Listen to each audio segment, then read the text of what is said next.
Okay, hello everyone. Welcome to this first episode of me trying to build something with absolutely zero skill. Today, we are going to be trying to make a copy of the Nazgul Gauntlets from Lord of the Rings. I've never seen it. I just saw them once and I thought they looked cool. So we're going to be following all of these patterns, which you can find on the link in the video of the people that inspired me to make this video, which is the people over at Tested and Punished Props with Adam Savage and Bill Duran, where they made a copy of this but in foam. Now, I watched that video and I thought, man, those look really cool, but I think it'd be better in metal. And so naturally, I decided to make them in metal. And now I have no idea what I'm doing, but I have already made one successfully, which is this one right here. I made the left hand first because I figured it was going to end up being pretty bad. But as you can see, it's very, very functional, you know.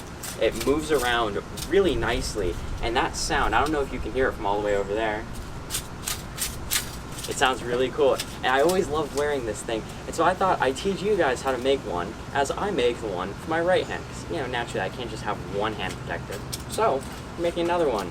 So, you're going to need a lot of materials, and overall, this is a pretty long and ridiculous project. It took me a month and a half to make the first one, but now that I actually know what I'm doing, it should be a lot quicker. So, these are made out of this, which is used for making like roofs and stuff. I'm pretty sure it's aluminum. It might also be steel. I really have no idea. I don't know what I'm doing here, if you can already tell. So that's the main component of this. And now some of the other major things that you're going to need are these things, the cutout patterns, contact cement. I'm using DAP Wellwood because that's what they had at Lowe's, and I didn't feel like going on an adventure to try to find out. You're going to need one of these. For those of you that don't know, this is a pop rivet gun. So it makes the rivets that actually hold everything together permanently. If not, if you don't want to pop rivet it because for some reason you don't want to, or those are pretty expensive, I got mine for free on loan for someone, you could use these things. These are, what are these? These are brass plated fasteners. So they don't look as cool as those, but you know, gotta do what you have to do. They work. They're put on by hand instead of by some fancy machine, and these are really cheap. They're like $5. Now you're gonna need a hammer and a chisel. This is to put the little grooves that you see in the actual pieces. One of these hole machines, or you know, you could just use a drill. But this is more fun. Also, or dangerous if you hurt yourself, so you know, don't do that. Gloves, I am using Vulcan TIG welding gloves that I got from Harbor Freight Tools at an incredibly low cost because they sell everything very cheaply. So basically, you're going to use any leather glove that comes down pretty far on your hand. Most welding gloves are like that. But you don't want to make it too thick because then you can't actually move around in it and it gets really uncomfortable. Preferably, get ones that are black. I don't know what I was doing. So instead, I got this Tulip Color Shot Instant Fashion Color that I just sprayed on this, and as you can see on the other glove, it did a great job. Beautiful. All the way over here, we got a pair of these snipper snips. These are used to cut this, or you could use a trusty rotary tool, but really this is something specialized that you're really only going to use once or twice in this project, mainly if you mess up and you rivet the wrong things together, which I did many times, so I'm very skilled at doing that.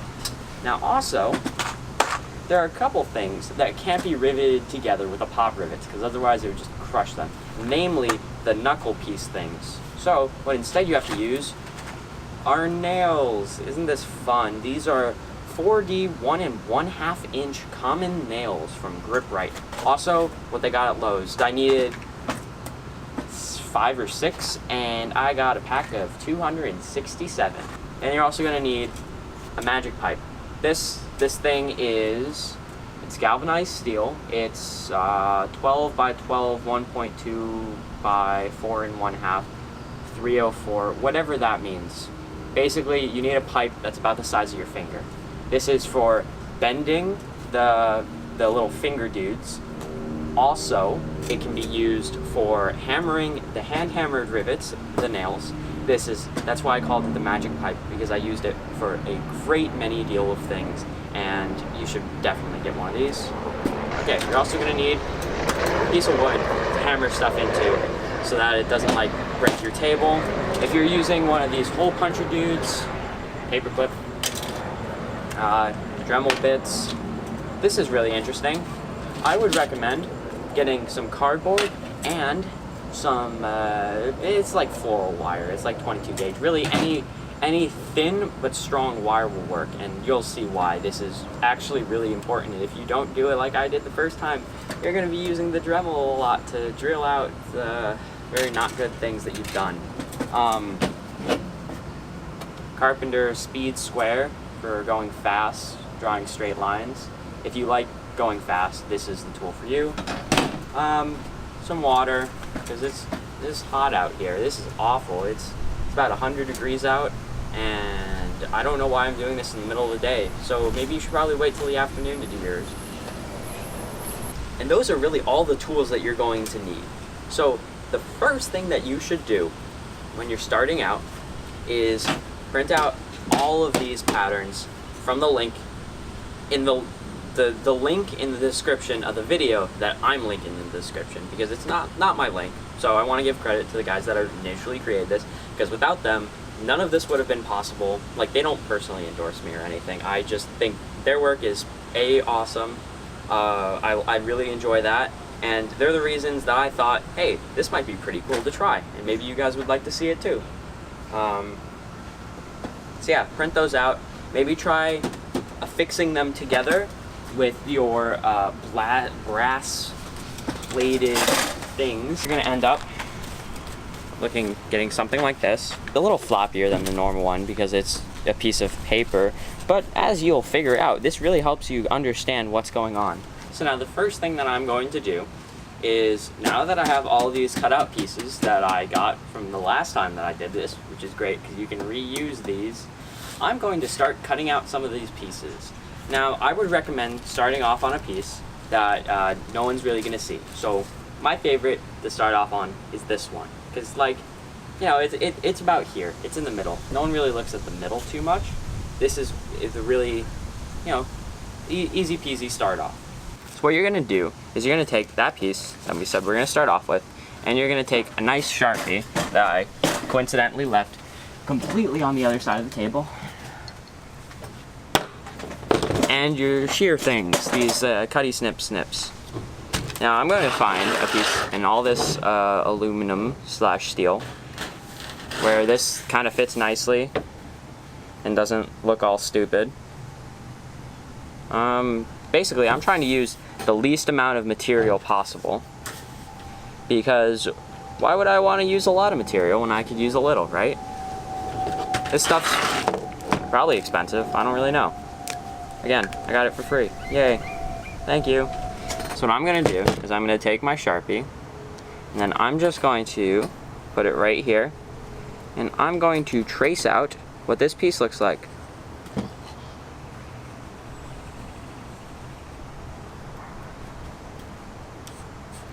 Keep in mind that once you start tracing, you don't want to lift the piece up, which sounds really basic to anyone that's not an idiot, but as I have found myself in making the first glove, I'm apparently an idiot. So, even if you already know, don't lift it up. Helpful reminder. Don't do it. Now I have the general shape. Do I lift it up? No. No, I don't. I'm going to do these dots, basically by just pounding the Sharpie into the thing. These are the holes that you're going to dig out for the rivets. And there you go. Look at that. That beautiful thing. Now the next thing I'm going to do is I'm going to go a little like this. I'm going to mark out the spots. Oh, get back here. So the next thing I'm going to do is I'm going to put this basically where it was, you know, just about. And you see how there are these lines? I'm going to mark the points that they end at. So right there and right there are the end points. Bam. Now I know they finish at this point right here, so what I'm gonna do is I'm gonna grab my speed square and very quickly draw these lines. That's cool, isn't it? You're gonna have Sharpie on all of these parts, so once you're done, just grab some hand sanitizer and a paper towel and just clean them off. So now I have this. However, one thing to note is that all of these pieces that you print out from the printout place, they are all made for the left-handed glove, which I already made. It's over there. So I have to keep in mind that this is for the right-handed glove, so I'm going to write back on this. Because basically, by just flipping everything 180 degrees, this should work, and it'll all be made for the right-handed glove. I'm gonna take these snips, and I'm gonna turn them upside down because that's just how I like to do it. And I'm going to very carefully follow the inside of these lines all the way around. So, time lapse.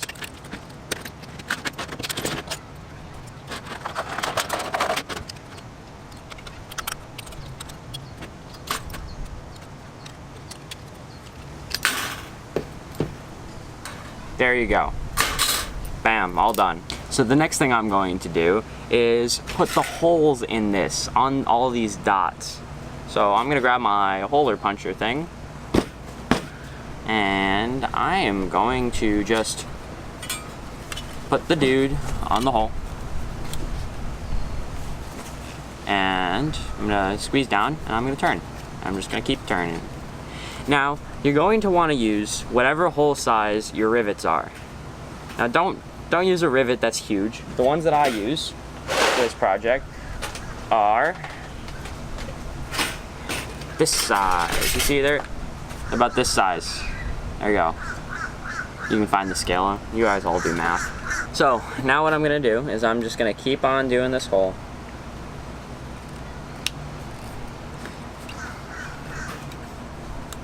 Oh, I bent it.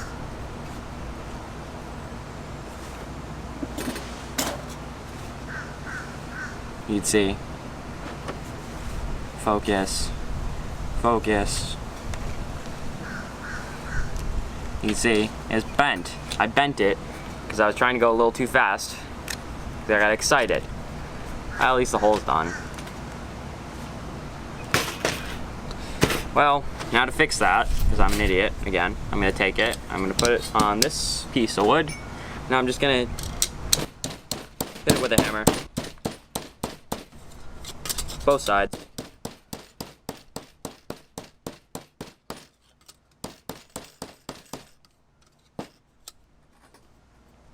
The nice thing about this being really thin is that I can do stuff with my hands.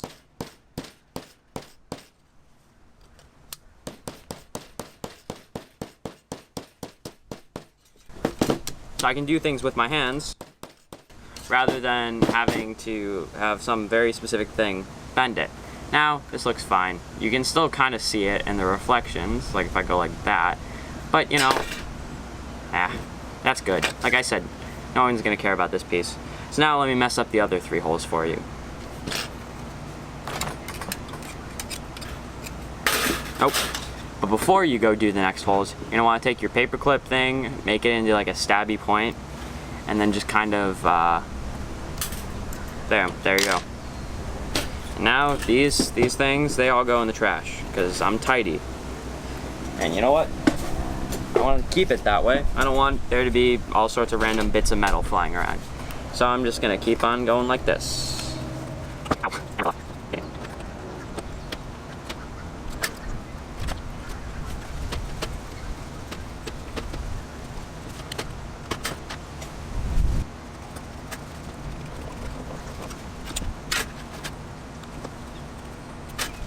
Now I have this part. It's nice. Look, it has 4 holes in it. See, you can see my shirt through the holes. Impressive, isn't it? Now what I'm just gonna do is, if you noticed, which I don't think that you can on the video, but I may be wrong, there's slight bends around each of the holes just because of the nature of this thing. It's done via pressure and cutting, and that causes it to bend. So the way that we're gonna fix that is that we're just gonna, again, just like when I messed up the piece already, you're just gonna take the hammer and just tap it flat around each of those places.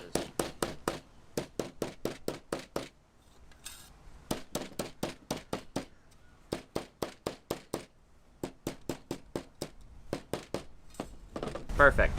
So now we have this thing. It's nice. It has holes in it. Guess what? We need it to be curved. Whoa, whoa, whoa. Don't curve it yet. Don't curve it yet. I said that, but don't curve it yet.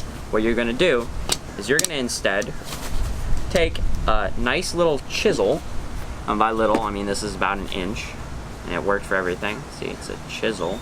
And chisel. And you're going to put it, basically, on that line that we marked out earlier, and you're just gonna give it a tap with the hammer. See?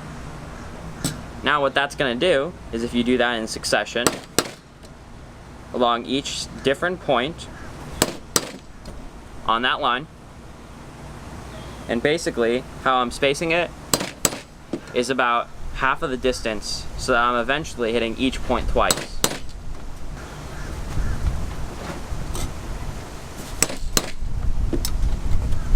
Now I end up with, as you can see, this nice little straight line. But now if you notice on the actual piece, which I know none of you can see right now, but I've looked at before, it's not just a line, it's like a little bowed out thing.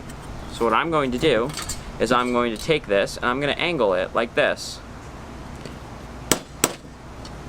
so that I get more depth to it, and instead of being a straight line,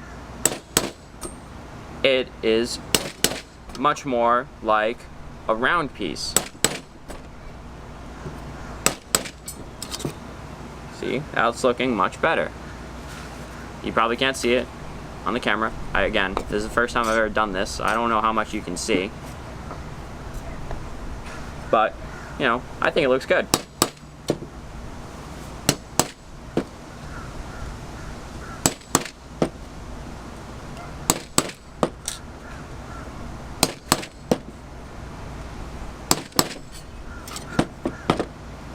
Bam, there you go. It's a nice defined line that allows you to like actually look at stuff. But there's a problem now. Look, you see it's bent. Bending is good, but the way it's bent is bad, because if you actually look at the gauntlet, it's not a straight bend like this. It's more of like a concave profile. So basically, I need to push the area around the ridge down, back there. How am I going to do that? I'm going to set it up like this against the side of the wood. And I'm just going to take the hammer and the chisel. I'm going to put the chisel right there against the edge. And I'm going to tap it very lightly.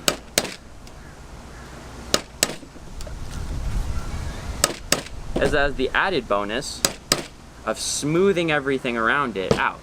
Now you look, that is starting to look like a defined line. But we got to do both sides, because we're thorough. I like being thorough. Basically, we're gonna go like that and do this side.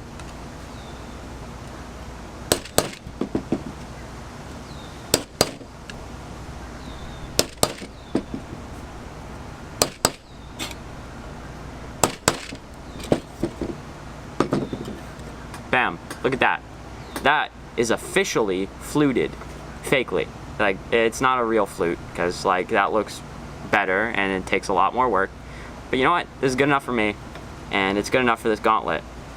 Only thing is now, we've kind of flattened it out, so we have to push it back. So just one more pass on the back side.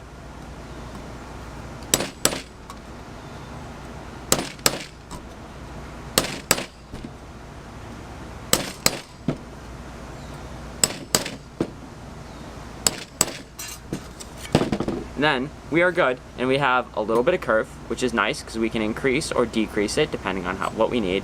And also this nice, beautiful little flute that comes right there and is going to match up perfectly with all the other pieces. So it looks pretty good. Now I'm just going to redo this on the other side, and I'll catch back with you when that happens. Alright, so I just got done with that, and now you look, I basically have a part. You can see there are these little ridges, things that go all the way around. I mean, not all the way around. You can see I made sure the back was in the back. That's the back is the side that you hammer out first, because that's the way the ridges go. Now, I basically have a nice piece that goes around here, and what you're going to eventually do is just take your hand and bend it, and then it'll stay there and end up looking like a finished piece. So I'm not doing any of that right now though, because I want to be sure that with the way I bend it, that it's going to fit with the other pieces, because that's something I didn't do last time, and it worked eventually, but it was a pretty big nightmare and I did not enjoy it. So make sure you understand that you're going to have to bend these pieces after you fit them all together. Good to know.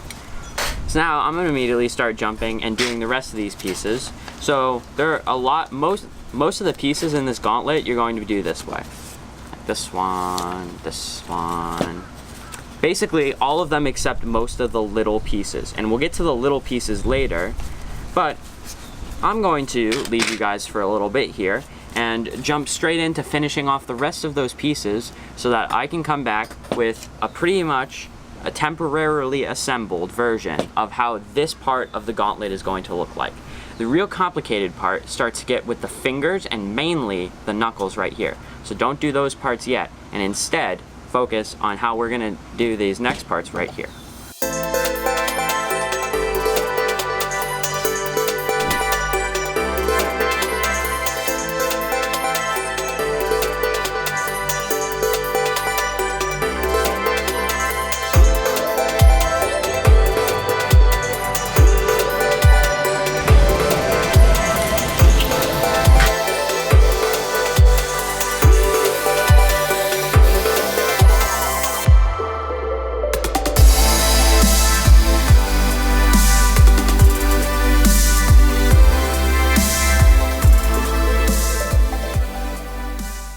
Okay, so it looks like there's gonna be some rain coming in a little bit, and I'm just about halfway done cutting all these pieces. I've cut 3 so far, 3 more to go, and then I have to bend them all and, well, put holes in them first and then bend them.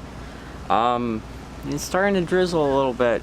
I'm gonna see how long I can hold it out here, but I may have to leave the camera inside because I don't want it to get messed up. Well, maybe I'm just gonna go fast. Okay, so I managed to get through before the rain got here. I got all 6 pieces done. Now I just have to put holes in them and then bend them, which is probably going to take longer than it did to cut them, so I might be cutting it a bit close with the rain, but you know, we'll figure out how it goes.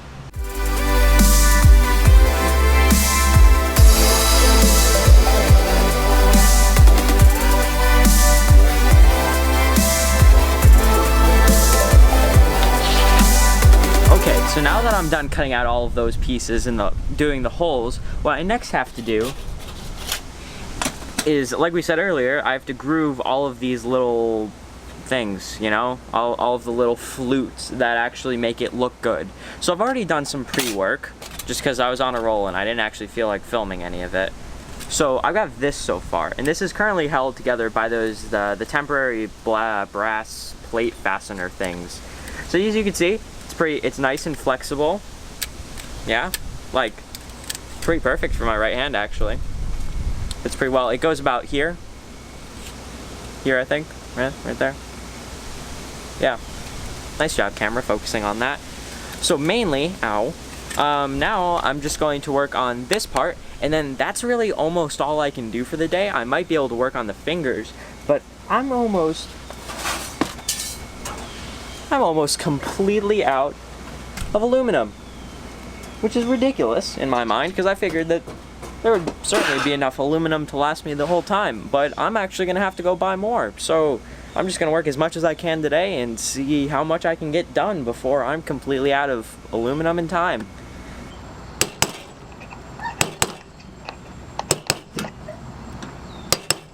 So in my opinion, the hammer and the chisel of the flutes is one of the most difficult parts of the project. Not because it's hard just doing it, but because there are so many. I mean, the original one that I did, that I showed you all, was this bottom one here. That had two, easy. Two is easy compared to this one. As you can see, not only are they're not straight, and there's also 7 of them instead of, you know, 2. So that makes it a lot harder, and it takes a lot longer. I spent about 30 minutes just to make this piece. And one thing that you really have to make sure is that you don't lose mental focus while you're working on this, because there was one part, I think it was this exact one, where I was making it, and I broke it. I hammered a little too hard with the chisel, and it split right down the middle, and that was a waste of about an hour's worth of work. So I'm really trying not to do that this time, and then you guys should really make sure that you do that too if you want to tackle this project. Make sure that you always mentally focus and prepared and actually looking at what you're doing. Alright, one pro tip that if you want, is when you have a piece like this is the final piece on the arm that goes all the way down here. What you're going to really want to do when you have these little tiny things coming out is you're going to want to do the big ones first. So in that case, I'm going to do these 3 and then worry about these 2, just that way that I don't mess up these parts prematurely by doing these ones first.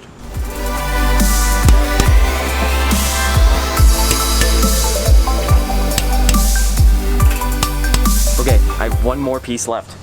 It's this one. I have 3 more big things, 3 more big flutes and 2 more small ones, and the rain's coming in about 7 minutes, so let's go. I can't talk to the camera anymore because I have to be fast.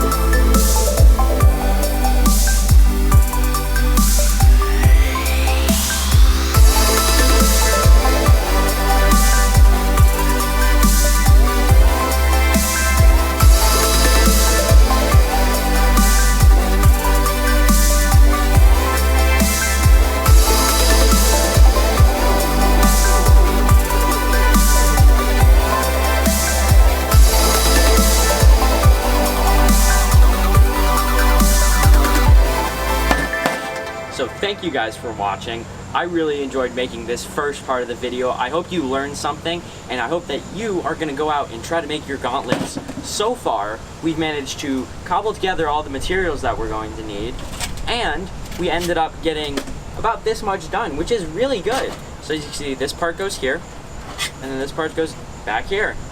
So this is a good portion of the gauntlet, and with, I think, approximately, see how long I've been working on this. So in approximately 4 to 4.5 hours of work, I was able to do all of this, and I'm pretty happy with the results. So as you can see, these are held together by the brass plated fasteners, which is the first time I've said that correctly. I'm going to attach them more permanently with the pop rivets in the future, but for right now, this is a good way to just see this all works. And look, when they're held together, what's really awesome is that all of these lovely flutes that I've been working on for the past who knows how long, they all match up and show, like, it's really cool and a really wonderful design. So thank you to the people that designed this. You guys are absolutely amazing and just masters of your craft, and I'm so lucky that I'm able to use your designs to be able to put together something fun like this. So thank you guys for watching. Like, subscribe, comment. Comment if you think there should be more things added to this, new things, new ideas, or if I should take things out. I hope you guys are looking forward to seeing what's up next time, so we can figure out how to build this whole gauntlet together. This has been a really great pleasure to have, and I will see you guys next time. Bye-bye.